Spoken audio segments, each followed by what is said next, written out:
Give it a quick. Find 14. 14 there.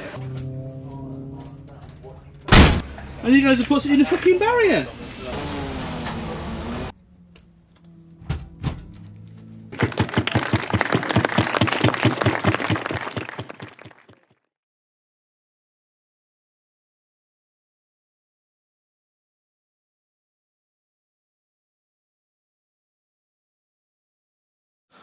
So it's that time of year again. It's rounds 1 and 2 of Time Attack UK Championship. So hopefully you have followed the many of vlog of the few major modifications that we've been doing to the Micra. If you haven't been following, the last video would have been our E-Pass conversion, so make sure to check that out. With the E-Pass conversion came a form of quick crack to reduce the steering lock to lock. Again, go watch that video, all the information's in that video. Outside of that, there's been a plethora of little bits and bobs that just aren't really worth filming. Such things as we have hopefully sorted the gear issue. As you know, last year we had a lot of money shifts.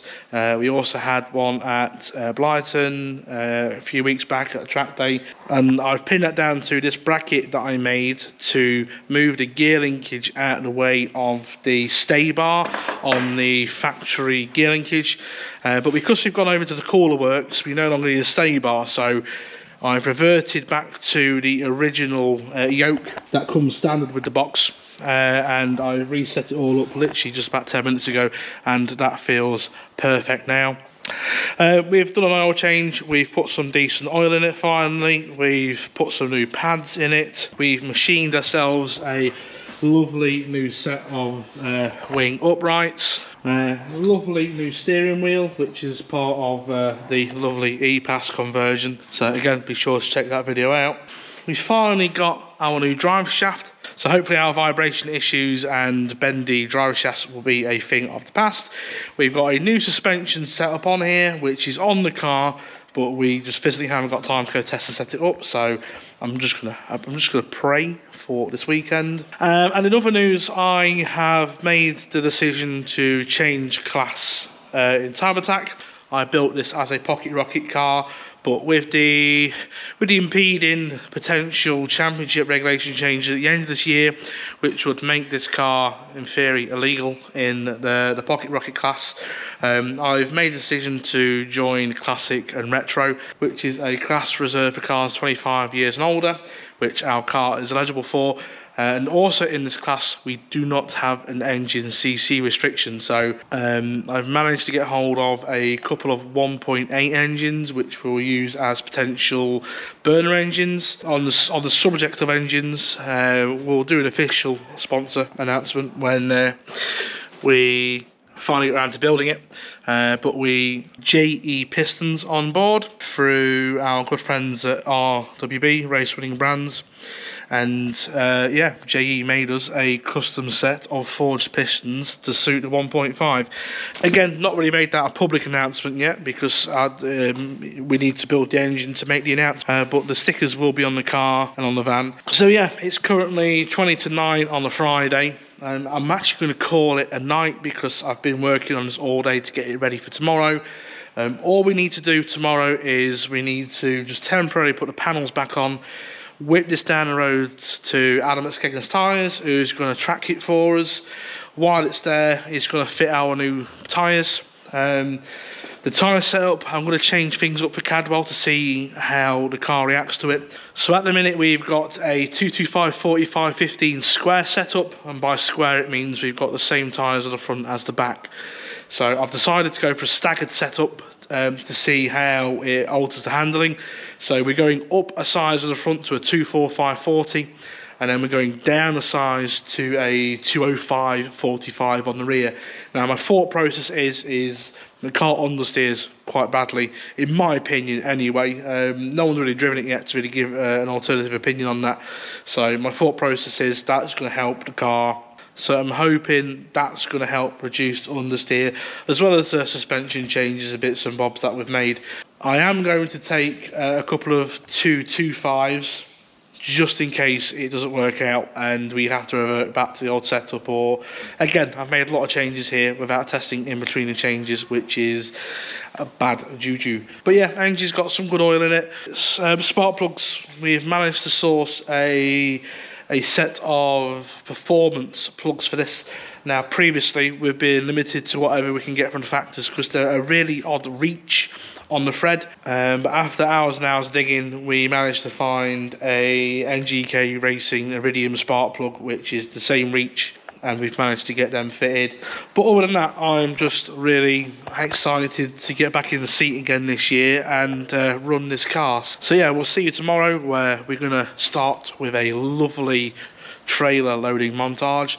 Now, Cadwell's only 20 minutes away from here, but me and Dad love a good camp, so we're gonna head there pretty early, set up camp, get the barbecue out, cook some burgers, get some bevies, and then we'll be set up ready for the weekend for Sunday and Monday. So yeah, see you after this transition.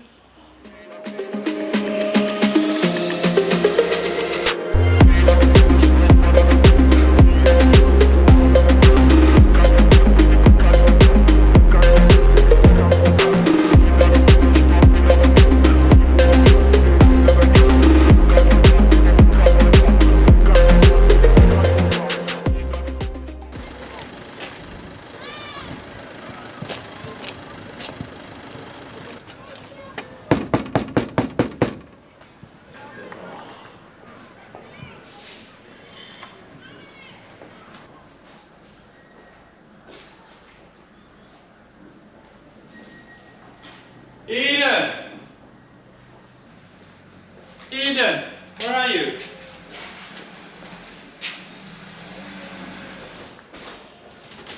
Eden!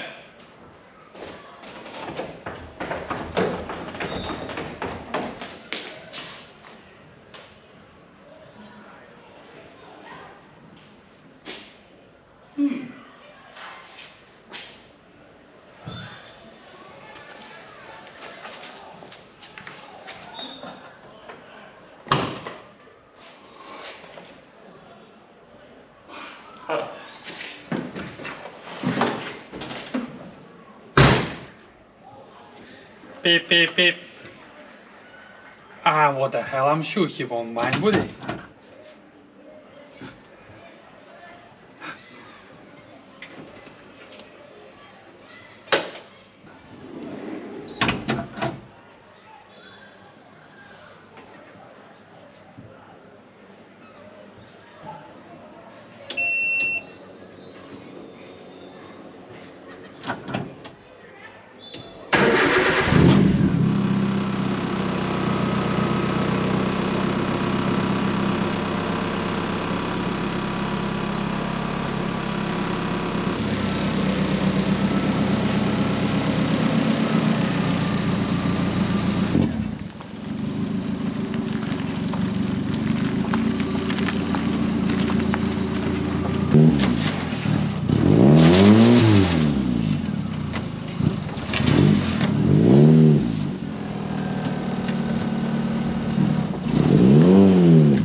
So welcome to a lovely moist Cadwell round 1 of Time Attack. Absolutely soaking at the moment in the morning. Long story short, car's done. We had a bit of last minute issue with it. Ilya unfortunately didn't get his Clio done in time, so I've lent him the Binley Mega Chippy Civic. I told him that he's not allowed to remove the Binley Mega Chippy on the bonnet. He's got to keep it. He obliged. So yeah, Micra's all done, scrutineered, we're signed on, and literally we are due out in a half hour's time. But yeah, it's way too wet. I didn't bother bringing my wet tyres, just from experience from Snetterton last year. The Nankangs had a lot more grip than the Rain Sports ever did.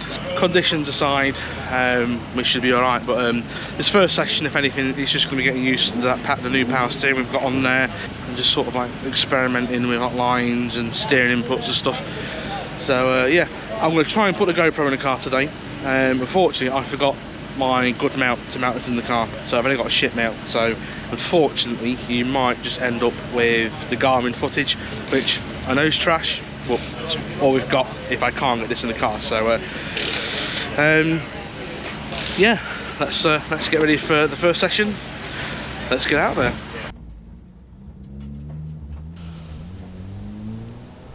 Okay, so I'm going to try something a bit different for this video. Gonna do my first voiceover. Hello everybody.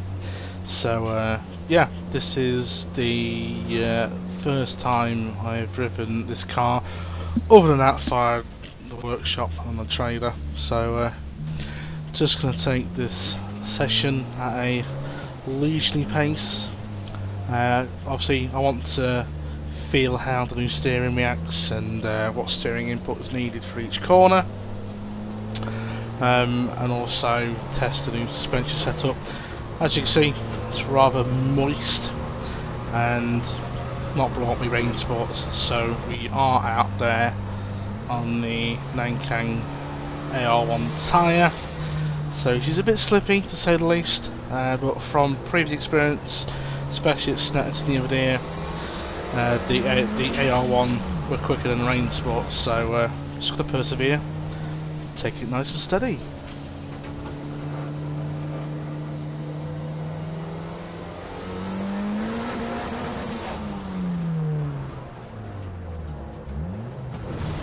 Now, I'm not going to spoil the video for you, but the fact that it pops out of third gear just there is rather foreshadowing for a bit of a theme for the rest of this video. Stay tuned.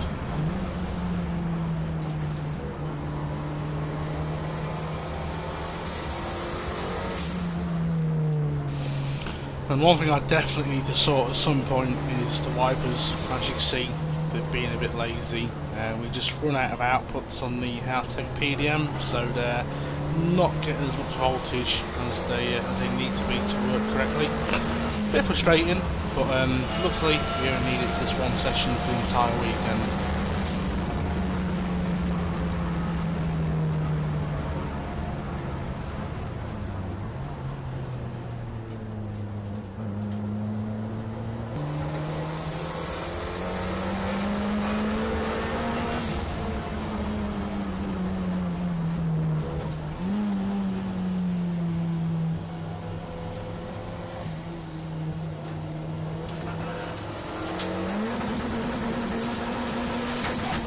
Obviously had to do a bit of limiter bashing there for the lads.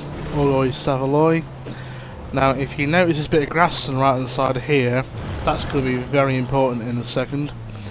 But at the minute we're just transversing Horsebend's hairpin up to barn, and if you've been Cadwell and wet, you'll know this part is incredibly tricky, and when it's wet it's like driving on ice, you know, point proven. Yeah, so this is why that grass was really important. I noticed that someone missed a bit, so I thought I'd do Mr. Palmer a favour and cut his grass for him. How kind am I? Invoice will be in the post. So anyway, I'm going to stop waffling on. This is the fastest lap of the session. Enjoy without my voice.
Right, okay, so that's the first warm-up session done. Bit moist out there, but we had a fair bit of traction with the AR ones. We came out the backside of that with a 202, only 1 second slower than Oliver Fennell, and I believe Oliver was on Pirelli wets, and he's only 1 second quicker, and we're on semi-slicks and doing a 202. So I'm actually really hopeful for today. The steering, modifications to steering, oh, immense. I wish you could honestly drive it and understand how fucking nice this is to drive. The steering input literally is quarter turn either way. As you'll see in the video, it is absolutely fantastic. So yeah, we had a bit of an off going through horse bends. We cut the grass, sponsored by Flymo. I've just told them what to say. Hi. Oh. Hi, Mom. I'm on TV. Hi, Nan. Hi Nan, yeah, that's it. Hi, Nan. So here they are, second session of the day, warm-up session, and as you can see, the track is now lovely, warm and dry. Now after a rather aggressive warm-up lap, we'll go straight into it for lap 2, and then wave yellows, Y, and here we have an EP3 missing a wheel. So for this session, they've put the racing Hondas in our practice session, which means there's a lot more cars on track than there should be. Now here, I made a grave mistake by following this Scirocco. Now, if you've not been Cadwell before, Cadwell's a bit different. The paddock and the pits are in separate areas of the circuit, and I made the error of again following the Scirocco into the holding area rather than going down to the pit lane. Cheers, mate.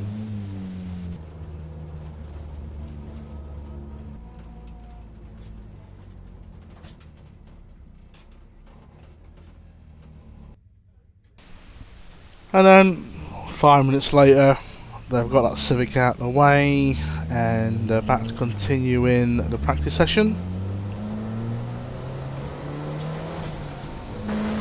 And then literally lap after, straight back into it, and this is the fastest lap of the session.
So we've got some pace after this lap, so decided to just carry on and do a second running fast lap. And then we come into this right hander and coppers 2. Engine cuts out for a slight second, and then come over here, happens a couple of times, and straight away I know what the problem is. We've got fuel surge, Because some idiot hasn't topped the tank with fuel. Bollocks.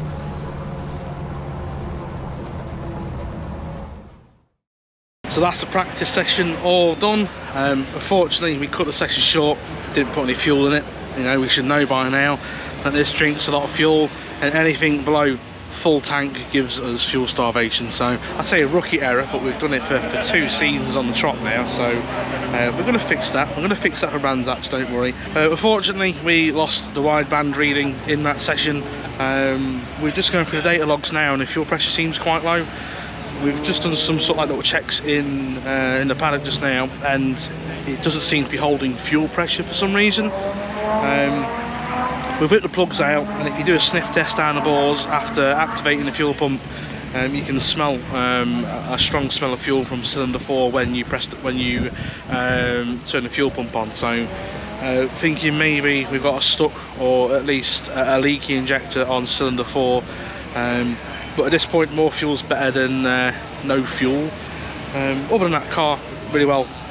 We did a 146 now. Ilya, I borrowed the Bidley Mega Chippy Civic this weekend because the Clio's not done. And annoyingly, he's first place with a 146 and I'm second place with a 146.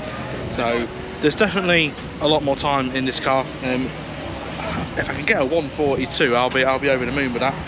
So yeah, we're just going to do some checks. We've already put fuel in it. Tyre pressures as well, again, rookie mistake. I checked the tyre pressures.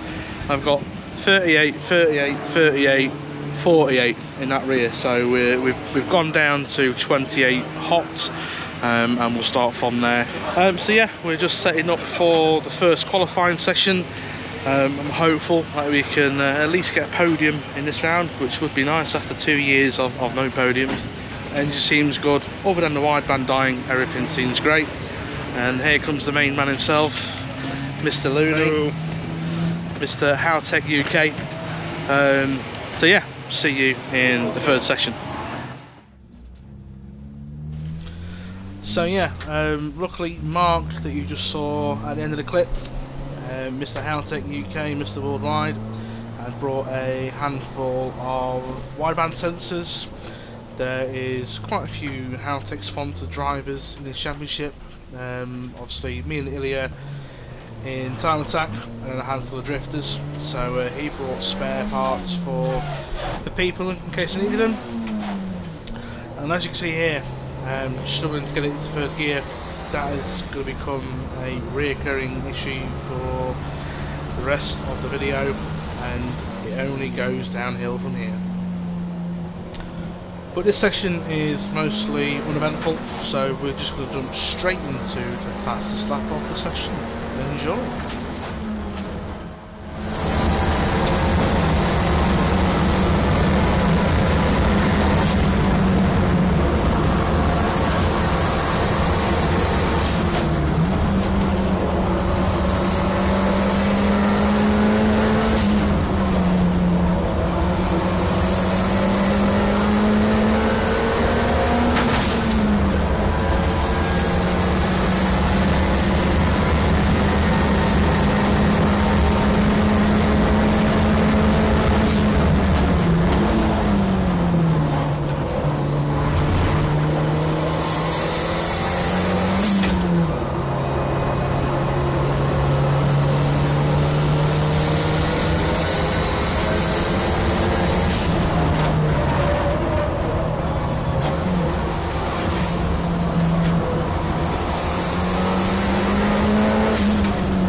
So we developed a bit of an issue on that lap, and I just call it. There's no point in trying to carry on with the situation going on, so we're going to end this session prematurely. So a bit of an uneventful third session. Before we went out, we noticed that the gear tower was loose in the tunnel. In hindsight, we should have stopped to repair it, because I sat for 20 minutes down in the holding area, which is 20 minutes we could have done, at least done a field repair. But any time I went back to like second and then fourth gear, the gear tower just bent back, couldn't get gears. So did a bit of playing around in third gear, which is the only sort of gear I can get in. But we ended up out that round with a 149. We've repaired the gear stick now, and we're about to go out for our final session. And I'm quite confident we're going to get a win here, or a podium at least. But the way it stands, we've got Mr. Gray there. So, but the way it stands, if I can actually pull a lap into this, we've basically got at least our 3 cars here in our team, first, second and third on podium. Who's in what position is to be desired, but I'm pretty confident we've got at least first to third here in the team, so that's good effort. So right, we'll see you after the final session.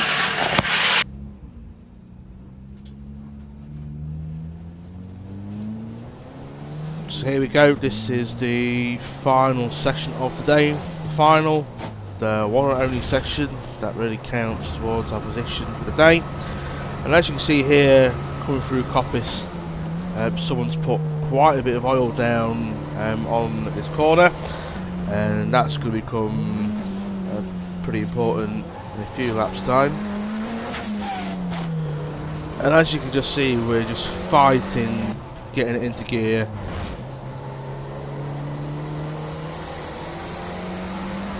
Headlights on, our first attempt at a quick lap.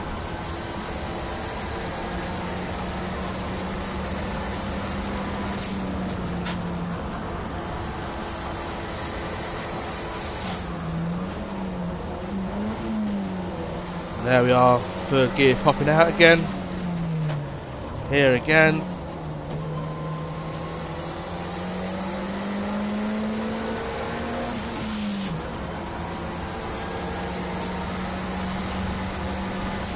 And then I decide to abandon this lap. Obviously, stopped me off to a good start, really, has it?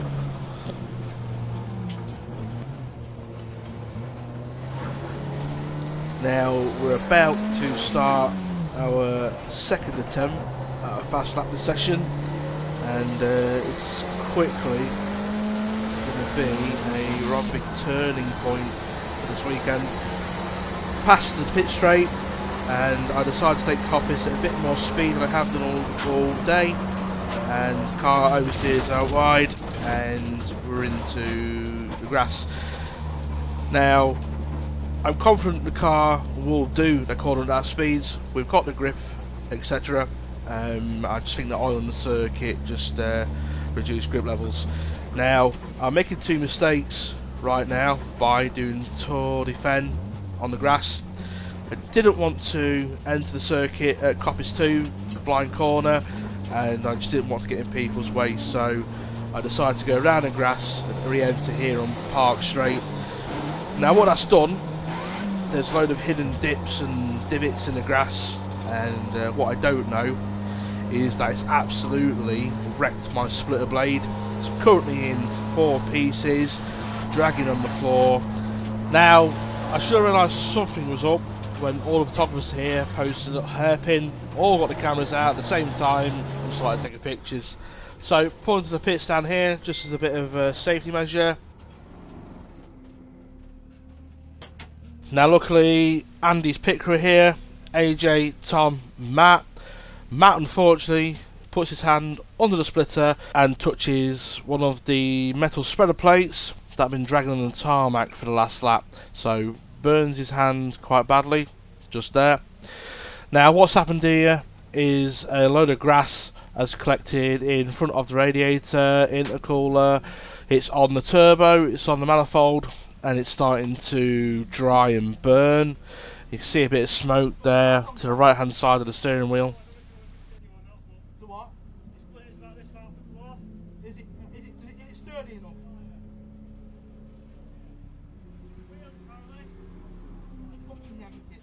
Now in hindsight, I should have got out of the car to inspect the damage myself, because what I've not realised, or what I don't know, is that the splitter is absolutely damaged. It's on the floor, it's dragging, it's in 4 pieces and just not really one single solid blade anymore. And then exiting the pits here, I can no longer get 3rd gear. I've literally got 2nd and 4th gear only. Obviously this is the final, this is the session that counts, so still early on in the session. I'm going to try and persevere and at least try and get some lap in. But as you'll see here, going from 2nd to 4th, we just drop out of boost and it just takes an absolute age to come onto boost. But we're going to give it a go, and this is the fastest lap of the session.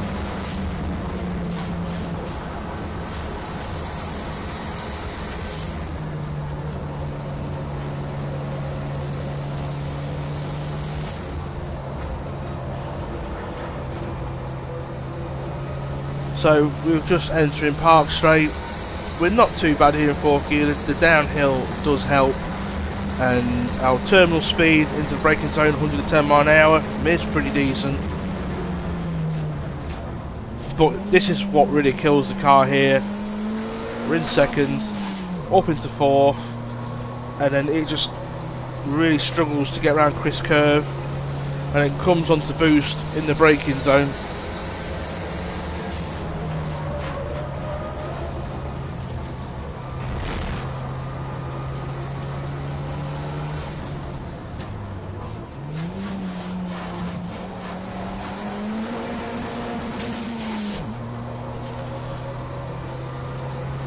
And now we're just coming into the bottom of the mountain, which would usually be a 3rd gear corner from here all the way to Hall's Bend.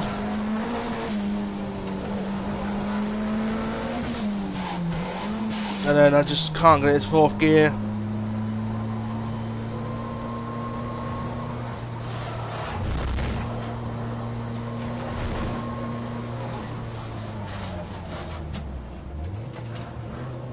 So, armed with just 2nd and 4th gear, we're going to try and do another hot lap, and we're in 4th gear because we're at the end of 2nd gear, so we've got no choice but to be in 4th gear, and we start to come into boost now, and we're in full boost round about now, and then straight into the braking zone for coppers. So bit of a pointless exercise, if I'm honest.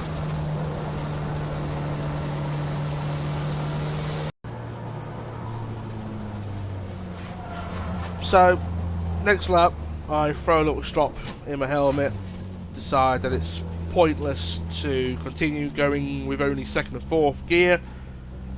We've got a time, at least, so the section isn't completely lost. We should at least get them 5th place points.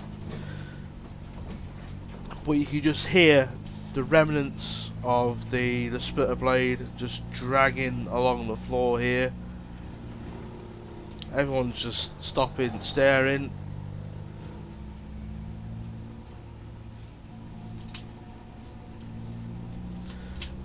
And then something rather brilliant happens.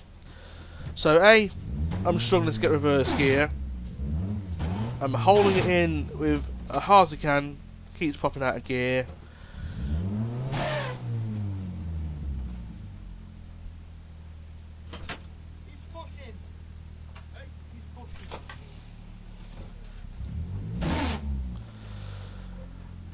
And then I put the wheel on a bit of lock here, and you'll hear it, a big bang.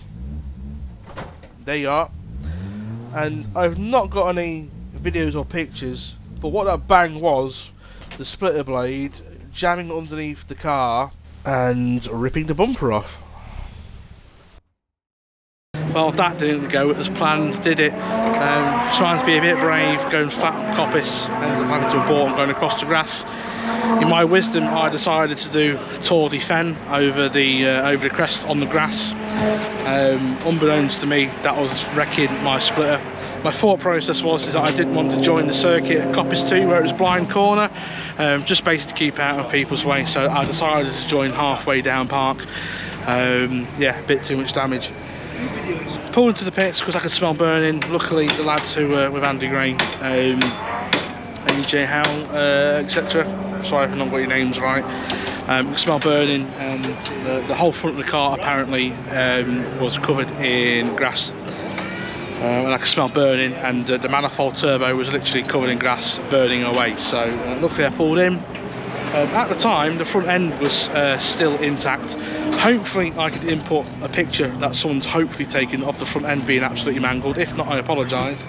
But basically, I pulled into the pits and the splitter was hanging off, the bumper was up in the air, absolutely trashed the front end. But again, go back to that. Trying to go around, it keeps slipping out of third gear. Try to hold it in third gear. It's fine. Long story short, I've ended up going around in second and fourth. In fourth gear, it's just not pulling boost.